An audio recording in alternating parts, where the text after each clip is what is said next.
بسم الله الرحمن الرحيم ودكتور عبد الكريم أحمد محمود كنا تخصصي قلينكا iyo daweynta cudurrada haweenka kana howlgala isbitaalka Somali Syrian Hospital muddadii aan joognay isbitaalkan waxaan daweynay bukaanno aad iyo aad u badan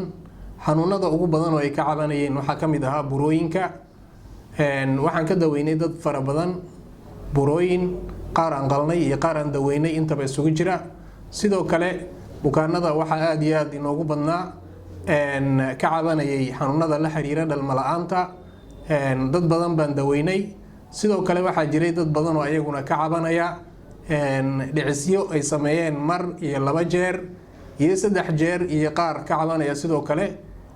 dhicisyo gaaraya ilaa iyo 4 dad badan baynu daweynay dhammaanna way noo soo duceynayaan